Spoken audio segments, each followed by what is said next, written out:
Yet another Thursday afternoon, and we're now on top. You see, we're down in the corners there. I usually bury us in the corners, but it was kind of a spur of the moment producer decision. What do you think? You're now covering the IVE, and I'm covering like black space. Well, on my screen, I'm covering the AR, but who knows? I mean, I think it's fun to mix it up. Yeah, totally. And we like to keep you guys on their toes. Exactly. And if I hit Control Z or Alt Z or whatever to put me back where I am as the undo, I would be right over your face. So and we can't have that. No, we needed to have the picture of Maeve looking really angry. Really serious. Yep. Yeah, totally. All business. No party. That's how all I normally business. am. Yeah. Exactly. Yeah. Speaking of all business, welcome to the Altar Live show. We're going to get going here with our show in just a little bit, but while we wait for all of the internet things to catch up and all the tubes and everybody to get ready, we wanted to bring you one of our recommendations this week. And for our recommendation of the week, we have Miss Maeve Brooks. Maeve, what are you recommending to the Altar Live fam? I'm going to do something different that I've never done before so far. I know we haven't been doing this too long, but, there's still new things new territories we've yet to cross over to. I'm going to do a music recommendation. Ooh. Yeah. So this is an artist that I've seen live. They're very good. Fun. And his name is Ben Rector. Yes, Ben Rector is amazing. Oh. Yes, he's so good.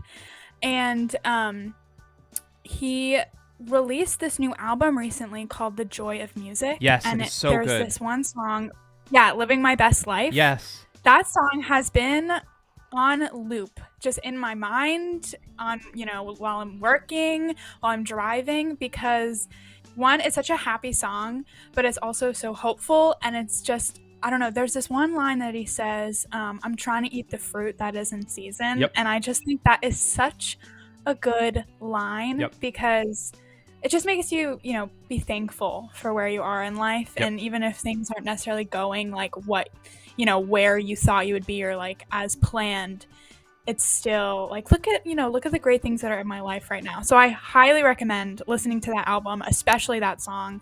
He has some really other great music too, but that is my recommendation for Definitely. today. He has one of the music videos he has out for that album is him dancing with like a red character. Yes. And it is so good. And there is in the pre-release, so we're like full transparency. My entire family were huge Ben Rector fans. Okay. Like we follow him on good. Insta and do all that other stuff. He had a contest. The song that he released when that album came out was called It Could Be You. And it's kind of this, it's like this 80s sort of synth wave, like got this real vibe to it. And he did a contest on his Instagram and this is during the pandemic or just after or like right when the pandemic was kind of in the middle of it. And he was having people take pictures like him in a bathrobe with headphones and a cup of coffee. And they were just dancing in random places. And he was like just having like, hey, tag me in this and then I'll include it. And then the best one wins like a copy of the album or whatever.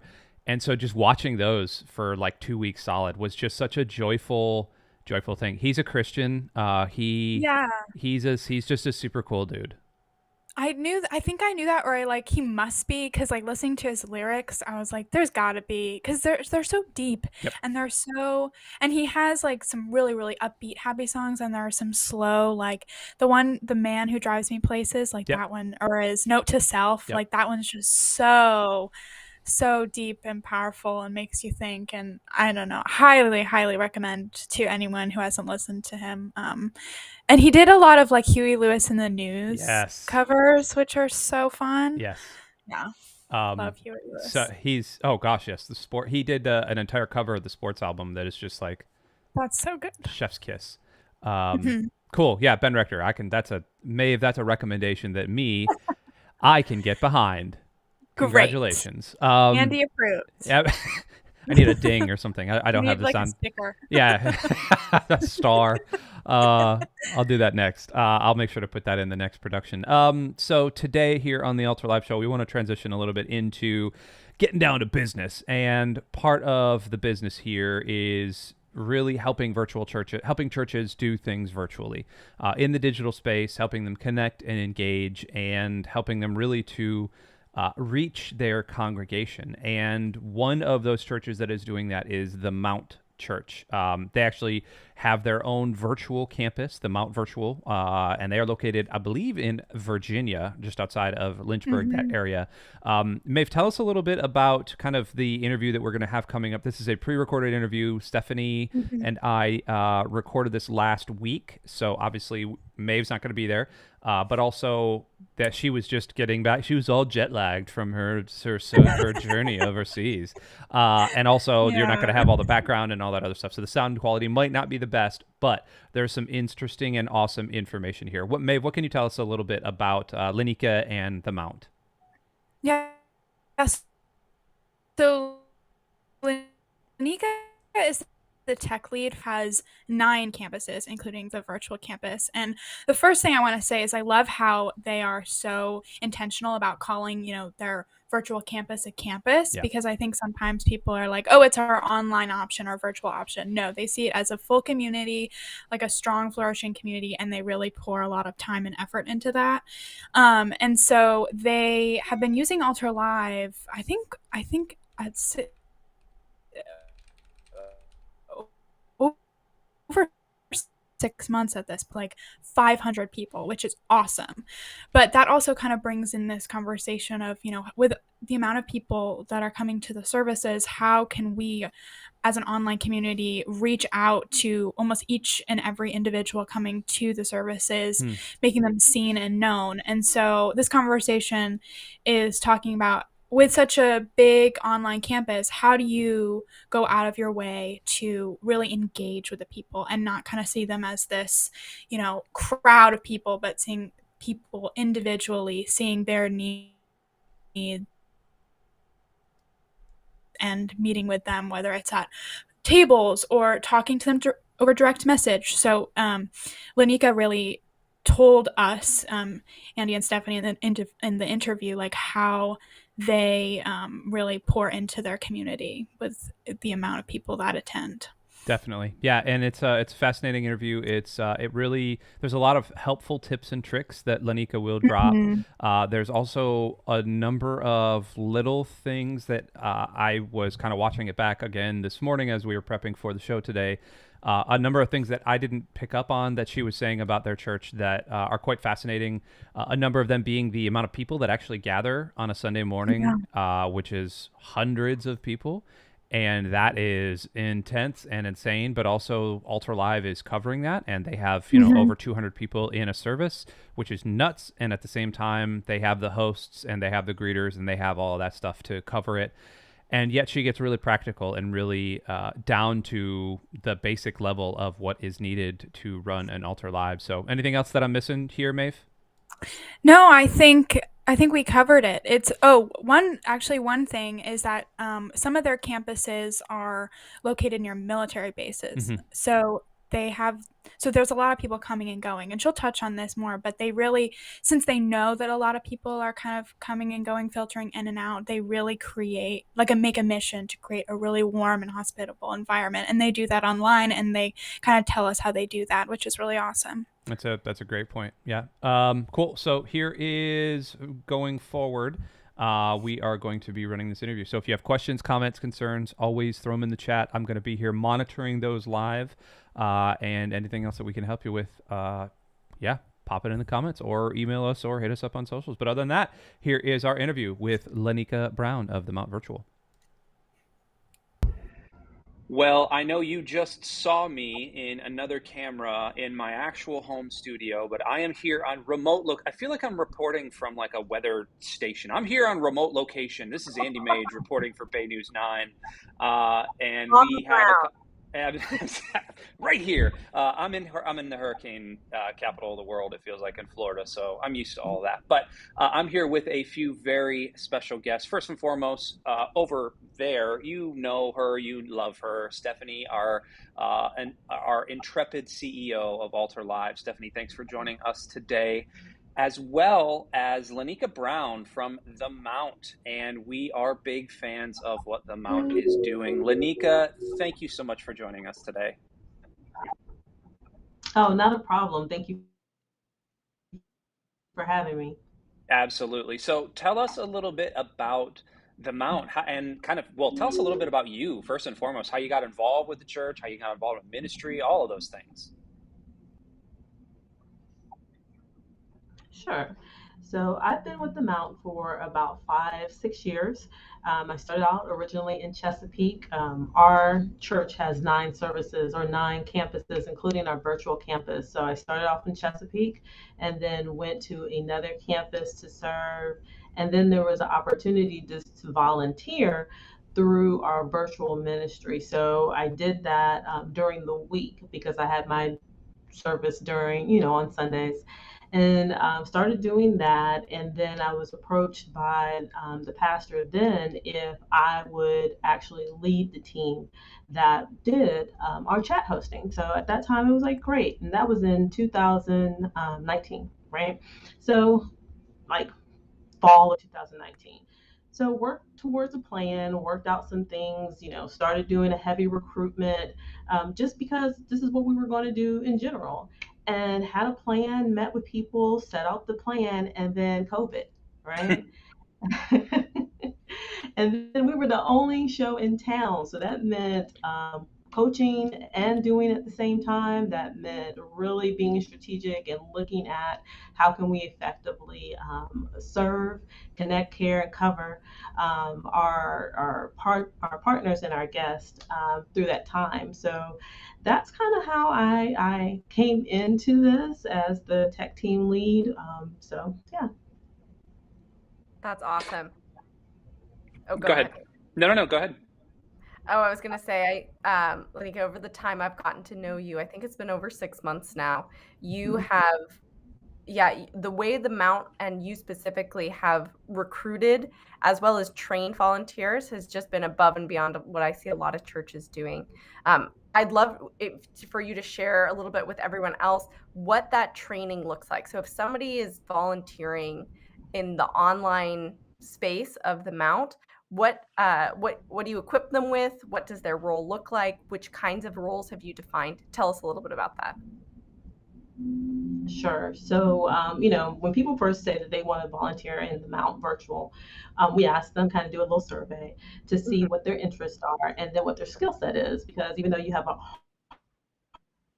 heart to serve, being able to serve in a virtual ministry, dealing specifically with the technical side, you need to have a strong level of confidence in what you're doing, right?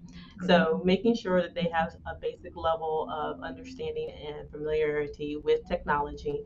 From there, we really make sure that they kind of see behind the scenes what goes on. So they will shadow, we usually use Zoom, they'll see all the different platforms that we use to stream. We'll go over the processes. I wrote out just a document for all the things that they need to look for in the different roles.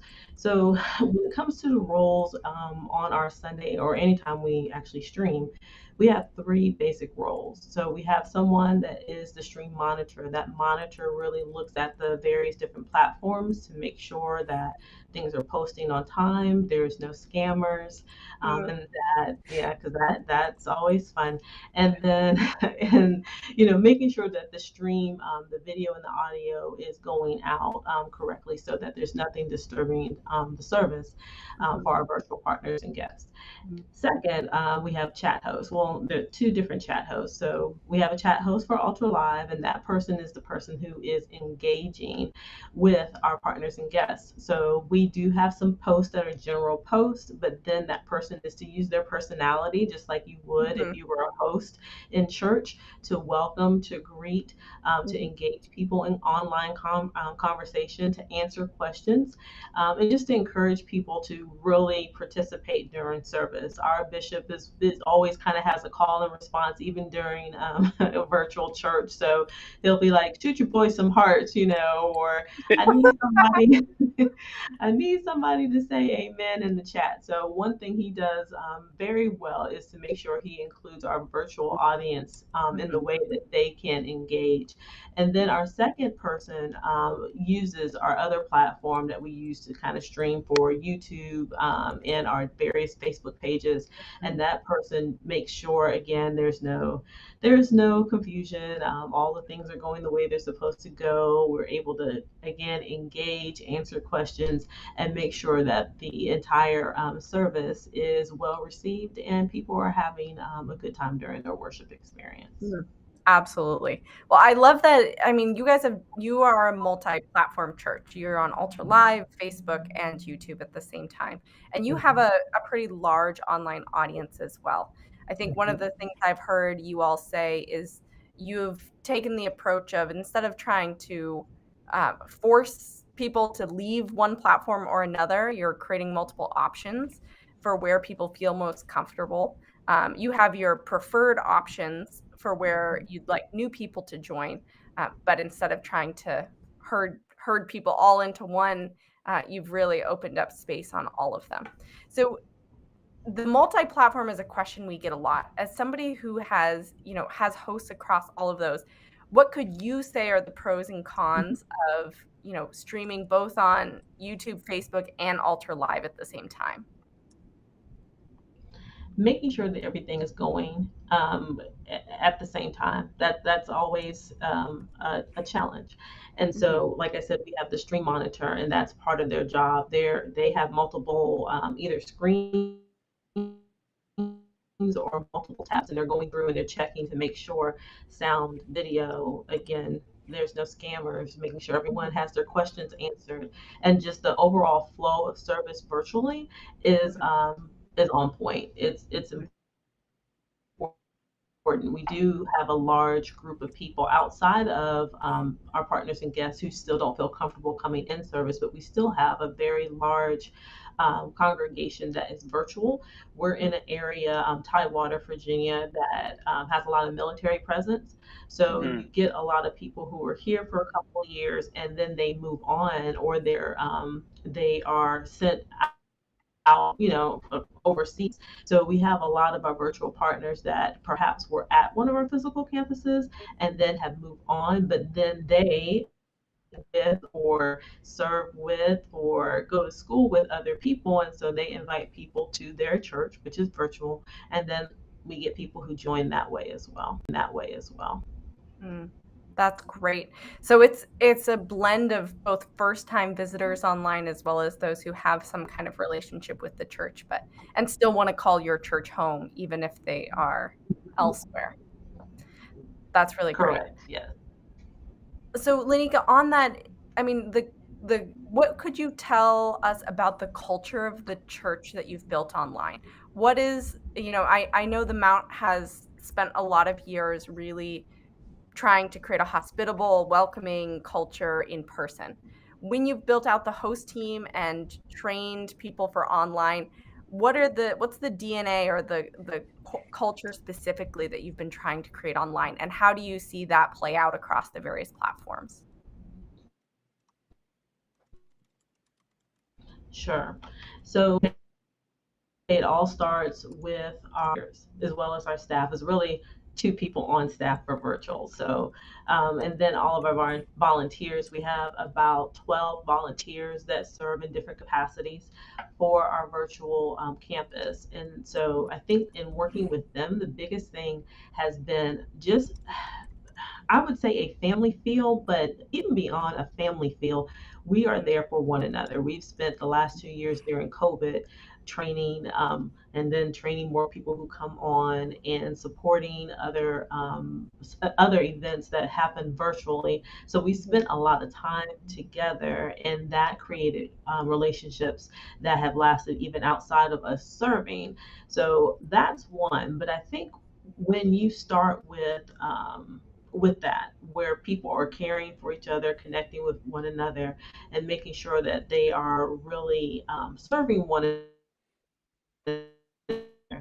then that is what they lead with, right? If that's how you've been trained and that's how you've been treated, then that's what you do. Mhm. So if it means that you are talking to a partner online and you realize, wait a minute, you're having a hard time, let's just give you this link so we can go into another room and have a little moment of prayer together. Mhm. Or after church, we have a prayer table. If someone said, oh, my mother just passed in the chat, please pray for me. You can send that person an individual message and say, hey, meet me at the prayer table so that we can pray, or just fellowship. Someone that you see their name, but you don't ever see them chat. You can Mhm. send that invite and say, hey, so and so, I've seen you here the last 4 weeks. Just want to get to know you. Can you meet me at the fellowship table after Mhm. church? So Mhm. it's really about having those connections and making sure that relationship and engagement are at the top part of how we serve our virtual campus. I love that. I love how you guys use the lobby after service on the Altar Live platform. And those that are watching who, when she says tables or rooms, they're using Altar in that way after the service to create those smaller conversations or bigger conversations. And one of the things you said I think is key to that is people often need to be explicitly invited. Yeah, Mhm. to those types of spaces. They want to know that their presence matters, that they're wanted, that somebody is individually calling them out and wants to spend time with them. You guys have done a really remarkable job at that, and it's really good to hear. It started first with the culture of online hosts, what they feel amongst each other, and from that is where they're able to, convey to other people who are joining as well. Yes, and Stephanie, you said something that reminded me of something that we also do. So our creative team, as well as our like media team, they also come online on Ultra Live each service, and so we have that communication chat with the greeters chat. And what we do, whether it is YouTube, Facebook, or on Ultra Live, we have a prompt that says, "Hey guys, glad Mhm. you made it here today. Where are you watching from?" And they may, this is La-Neka from Suffolk. Okay, great. We copy and paste that into our greeters chat, and that information is put into a monitor so that whoever's ministering can say that. And again, our bishop is very good at saying, "Hey, La-Neka Brown from Suffolk, I just want to say thank you for watching today," or putting that in the service, like, Mhm. you know what I'm saying, La-Neka Brown from Suffolk. I'm just saying, it just Yeah, making it very organic, yeah, yeah. but making sure that they know that they're seen and that we appreciate them being Mm, in service today. that Now is awesome. you hold on. I'm so sorry, Stephanie. Real quick, La-Neka, you mentioned your creative team there, and something I've always wondered with larger digital presences that are using Ultra Live is your creative team uh, and kind of your video team. Are they creating bespoke content for your online? Are you doing a broadcast? Are you doing kind of a hybrid approach? How is that all working for you? If you can say that again, you broke up just a little bit. No worries. So when you guys are actually creating service content for a Sunday morning, are you and your creative team and your video team creating separate bespoke content? Are you streaming what's happening inside of a building somewhere? Is it a hybrid approach? What's that look like for you guys? Sometimes I would say it's a hybrid approach. Sometimes it is things that can be pre-recorded.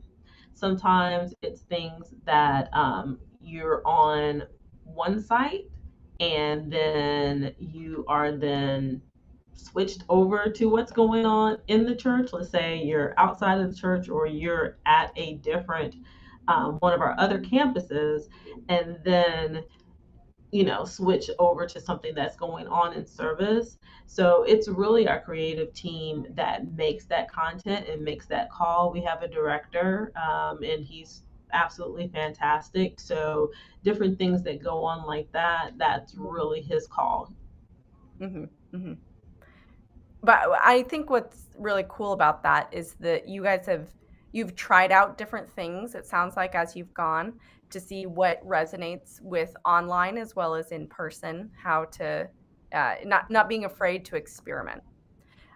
On the note of Mhm. experimenting, I mean, this has been a journey for you all. We've been talking about a lot of the things Mhm. that you guys do now that are working really well, but I know it's been a journey. So what advice or what can you tell people about maybe some of the challenges or things you've learned along the way that you might do differently, or that you realized, expectations just had to shift around? Sure. So I would say, just a word of advice: if you run into something, um, communicate, right? How do you create lines of communication so that your team knows how to document and express what's going on, and then how to then have that communication loop back to you, Stephanie, or whoever the point of contact is, so that a resolution can be created, or, like you said, an expectation can be set. I would say just start, create a plan now, because things will happen, or you'll find that you need something, or you just need support in something, and having a way to document what did not work well, or what you would like to see, is the best thing you can do to make sure that your experience on Ultra Live is a great experience. So I would say that would be key number one thing.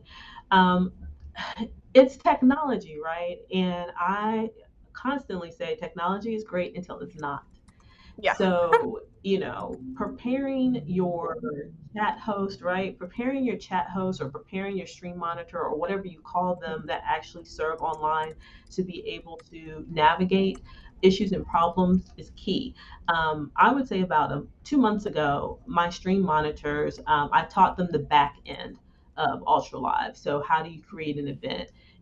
If something happens, how do you check the YouTube feed? How do you make sure, if we're about to time out, if service is going longer than how it's normally scheduled, how to go back and put in the Mhm, time? Because, generally, excuse me, I do that, but to empower them and to make sure it's not always on me, I mhm. made sure that they had what they needed to do the job that they're being asked to do.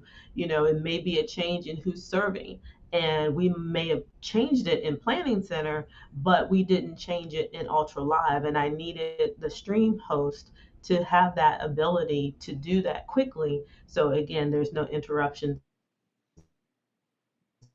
and service. So when you're looking at what you need in order for your service to flow, you have to create positions to support that. So, like I said, we work very well with Chesapeake, which is the main campus, and their Mhm, creative team and their media team. mhm, So having those conversations about what that looks like, who does what, when is that done, is key. So again, going back to communication, communication is going to be the most important thing that you have to work on, so that everything runs smoothly. Now, there's going to be times where there's just things that happen and you can't explain it and you don't know. But again, document that so that you can share that with Stephanie, and they will work on it, and they will communicate with you, what happened or how they're going to fix it. If it was a glitch, if it was a one-time thing, or something they have to work through. So I would just say, be patient. Make sure you create lines of communication with everyone, every stakeholder, and remember that you're only human, right? So it is inevitable that there will be a hiccup, but it's all in how you come back from that. That makes the difference. That will allow your chat host or whoever's serving to feel confident that it's not them, that they didn't break something, that they didn't mess something up. if you really make sure that they have a way to communicate what they're seeing and you have a way to communicate that to Ultra Live, and then when you come back with an answer, that empowers them to have more confidence in what they are doing. So that's key and important. They need to know that they can do this and do it successfully. That's really great advice. I mean, it's a a piece of training that especially when technology is evolved, that what you said there at the end is building confidence. 99% of tech issues often have the same root cause, but they can feel so scary when they're happening. And Mm-hmm. if you're in a moment where you feel like other people, you might let other people down, this is going to interfere with worship, all of those types of things. It can cause a lot of panic in the moment. I've seen you do that really well, Lenika's build that confidence in your online hosts to know how to deal with issues and also what to do when it doesn't Thank go well and how to recover. Like you said, you. recovering is almost more, how you recover is almost more important than any issue that you might face in the moment. Yeah. Mhm. Well, Andy, what did we miss from Lenika? Not much. I mean, I've been sitting here just kind of admiring exactly what the Mount is doing, and I don't see the behind the scenes stuff that Stephanie and Lenika have been talking about. And so, for those that are out there that ever want to stop by, go to the Mount. What is it, the montvirtual.org? Is that what it is? I believe so. Is it the Yeah, Mount Lee virtual.org? yeah. Yeah. Or just type the Mount Virginia into Google and go and drop by one of their services. They have hundreds of people in an ultra live community hanging out, and I have had the privilege of being in there and kind of talking and chatting and just poking around and doing a lot of things. One of the last questions I always ask anybody that does an ultra live interview is, what are the keys that you have found to upping your engagement level? What are the things that you are consciously doing, and what are the things that you've unconsciously stumbled into? Like, for example, pasting something into a general chat that your pastor can see on stage, those type of things. What are those little keys that somebody else might be able to steal, borrow from the Mount that's going to help their community? Um, I'm going to share something that was not my idea with their chat host. She will, whether she is on serving that week or not, she will go and she will look in the attendance log. And if that person has not taken a seat, she will reach out to them directly and invite them to take a seat. So I thought that was ingenious, and I saw how that does make a difference, right? So that was a really great idea. We do use the announcement throughout service to invite people to take a seat and to invite people to go ahead and make that profile, because we have a lot of people will, come and they'll be the orange rabbit, and it's just like, we would love to know who you are, so encouraging people to go ahead and set up their profile. I would say too, you have Ultra Live, so start incorporating it more into the things you do. You have a church meeting, have it on Ultra Live. If you're having an event, like we just had a prayer event, so we had that through Ultra Live. So think of different ways to make your partners and your guests more comfortable with using Ultra Live, with using different features, whether it's tables or rooms or being in the auditorium, taking a seat, chatting, letting their picture be, be seen, during service, or even in their profile, putting their picture up there is also key. So it's little things that we're finding, hey, it would be great if we start off, of course, us make sure that we have our picture and not just a picture of something else. It's like your actual physical face, right? With your first name there, so people will know who they're talking with, and encouraging people to do the same. So we're still, new to this, but I feel like that is one of the things that we're starting to really drill down into, is how can we really provide that community feel within our virtual church, and how do we allow people to show their individual personalities um, in a virtual church, and yes, that is a challenge, but we're really working towards that. So maybe talk to me in about 6 months and I'll have something else to share. But that is definitely where we are now, being able to build community and being able to draw people to engage with one another. Well, it's fascinating too that everyone thinks out with the old, in with the new, and we're a virtual church and we're going to do something virtual, and yet the most old school way of doing church with the personal invite, a tapping on the shoulder, a calling somebody by name is the thing that gets them engaged even online. And I love that you guys have figured that out to such a great degree. How are the conversations in your rows going? Are people generally very chatty? Are they kind of quiet? Is there a mix of both? How does that work for you? They are mostly quiet. We're really trying to work with people to understand and appreciate the ability to talk to one another and see one another.